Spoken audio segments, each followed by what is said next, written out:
Добре дојдовте на четвртиот непартиски, неполитички собир на пензионерите од Охрид. Сега, во овој момент, ќе ви презентирам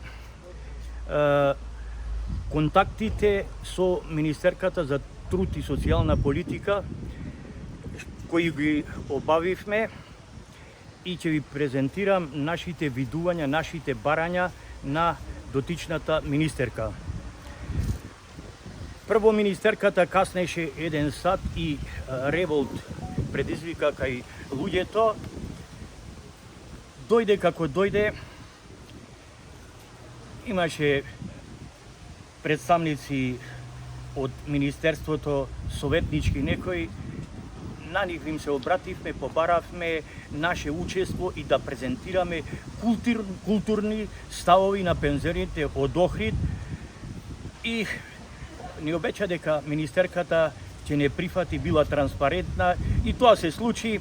Сега поздравот малку беше карактеристичен со мене, јас културно се поздравив и малце така во стил нај се представив дека јас сум Кирил Јосифовски од Дебрца Караорманска, Света земја Македонска, иначе пензионерските здруженија од Охрид и Дебрца заедно, и така започна средбата.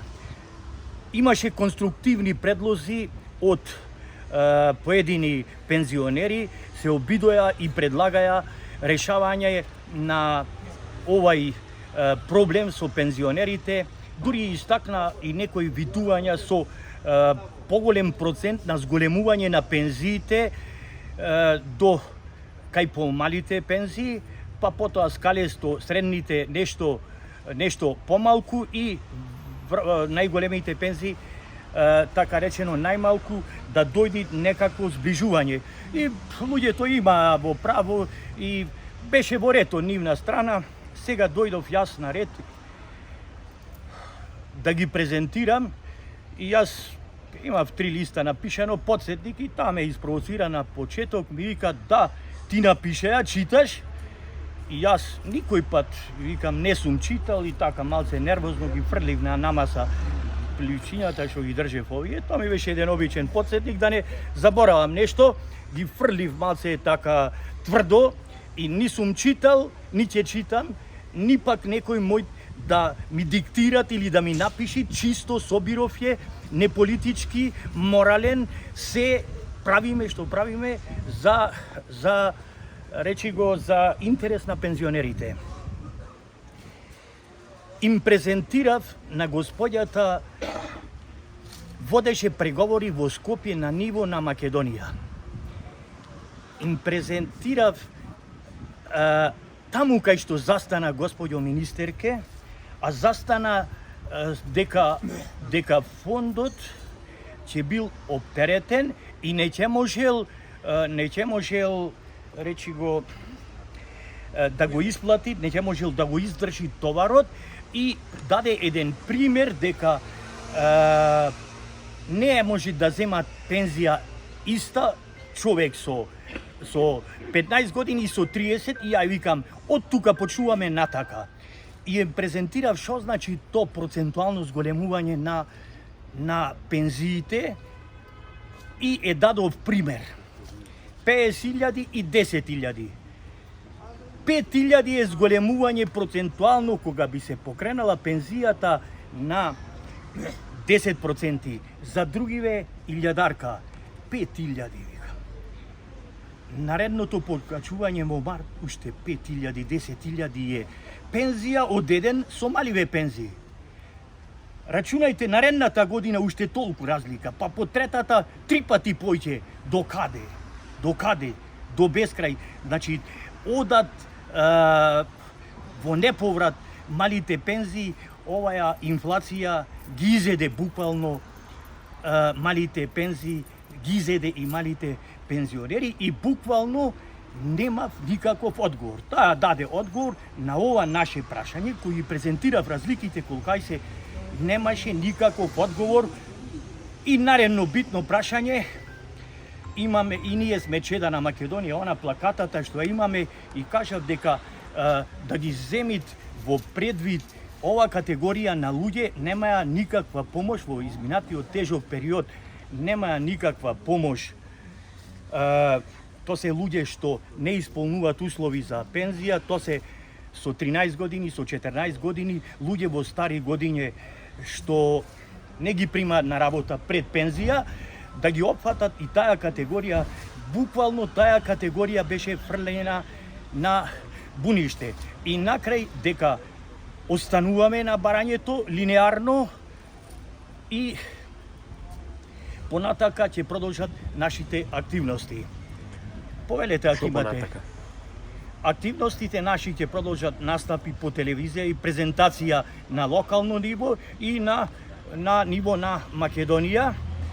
Ќе даваме соопштенија до медиумите на локално ниво и на ниво на Република Македонија.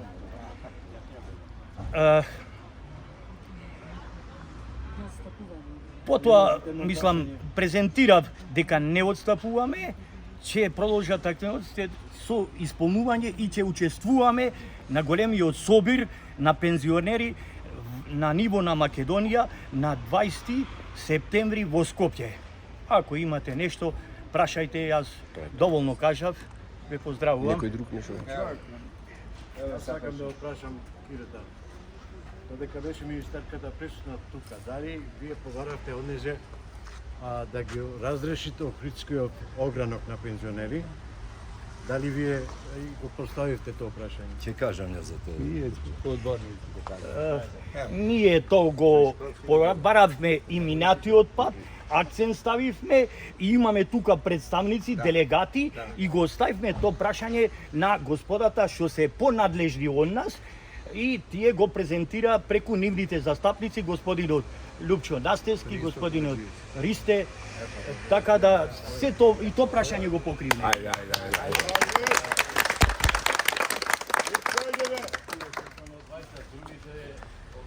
Добар ден, поздрав до сите, поздрав до вашиот медиум што не испочитувавте. Јас сум избран делегат од Даме Груев и се борам за правата на пензионерите. Можда не ми е тука местото зашто јас имам стварно добра пензија. Меѓутоа имаме луѓе пензионери кои имаат многу мали пензии, односно 12.000 денари. Борбата е цела на овие протести, затоа ние се придржуваме. Штета што овие вие што сте ги избрале, што не се слезени, дел од вас имате за ними гласано, требаше да и повикаме, односно се повикани, не доаѓаат, не поддржаваат, односно не ги поддржуваат сиромасите, извинете вака што ќе наречам, така е, сиромашните пензионери. Јас можам да кажам дека се борам уште за време на изборите кои беа нереални. Не знам од вас овдека дали некој учествуваше на тие избори, бидејќи во Охрид имаме 11.800 пензионери. Од 11.800 пензионери во изборите, ево да цирка бројка се да не грешам, имаше околу вклучено 200 пензионери. И би ја замолил секоја влада која ќе дојде или која ќе остани на власт, затоа што ова не е политички, да не ни пуштат вакви луѓе кои ќе наречат дека сме организирани од некого. Ние не сме организирани од никого, самите од себе го потикнавме ова. И нормално во пензионерското друштво на ниво на Македонија, да кажам, каде, сега да не грешам, и тука 53 здруженија имат, едно од појаките е Сдруженијето на општина Охрид, кое годишно има примања од нашите пензии околу 100.000 евра. Сега можда не се 100.000, али се приближно. И јас дури несватливо од самиот почеток, кога влегов тука, ја кажав дека им поставивме прашање каде одат парите, никој не знаеше да кажи како, кажи влез, излез, олку, онолку, остаток толку. Клубот направил толку, загуба толку, а ден денес и клубот, ево сега погледнете тука слободно можете да снимате, имат поставено управител на клубот, кој неќам името да му го спомнам затоа што не е реален човек, клубот на пензионери, кој не работи, земат 12.000 денари незаслужени пари. Исто така би рекол и за председател на Сдруженијево што е.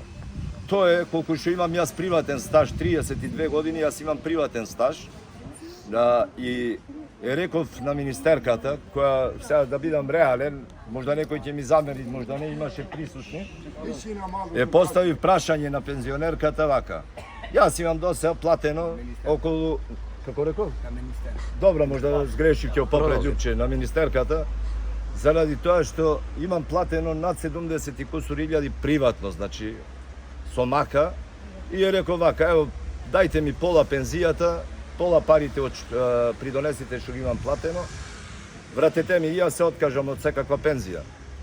Меѓу нас имат овдека луѓе кои стварно луѓе верувајте дека патат за леп не можат крај со крај да го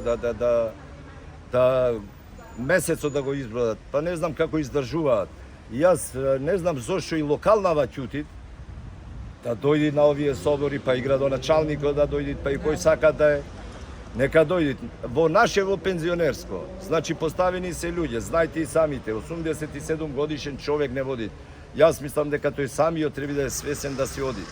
Меѓутоа, до него е внук му поставен, до него е стреков му поставен, до него е другиот внук.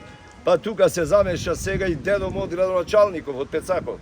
Мислам дека ова не требити немат крај. Шо мислат тие дека ако Пецаков е сега, само му прат штета на човекот. Човекот може да си е успешен, све ќе кажеме на изборите и така натака. За министерката, како што рековте, министерката дојде на позаслуга моја тука и беше многу, сега мојме секако да збориме, таа е година и кусур месец на година и некој месец на функција, поставивме доста прашања, меѓу кое кажавме дека не е реално и го поставивме прашањето 78% како таа дозволи да се кренат нивните плати, односно на 1100 души им се кренат и платите по толку. Ама таа рече дека јас сум против.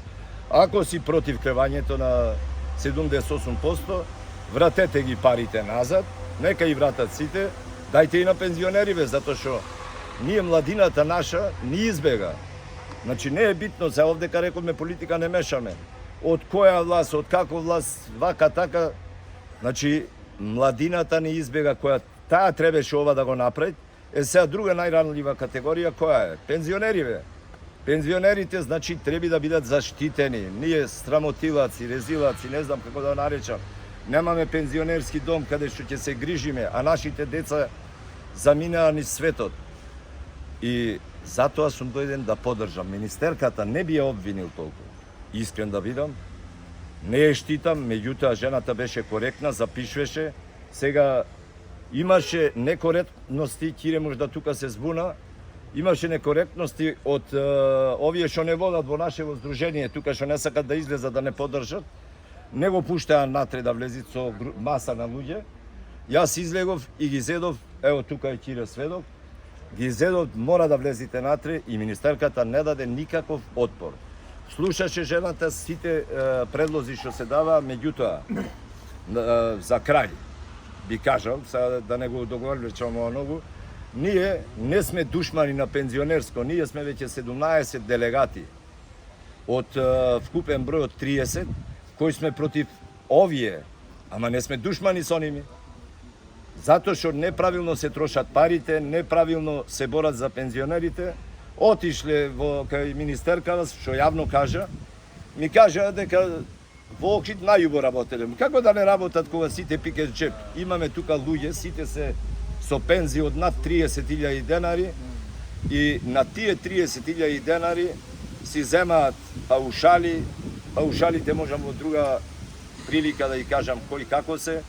Меѓутоа, покрај паушалите земете и дневници и лакардија невидена. Значи, би ве замолил да го истакнете ова, да влезе секаде, да дојдат сите надлежни органи да направат проверка овде како се работело и за време пандемијата, кај се потрошени парите.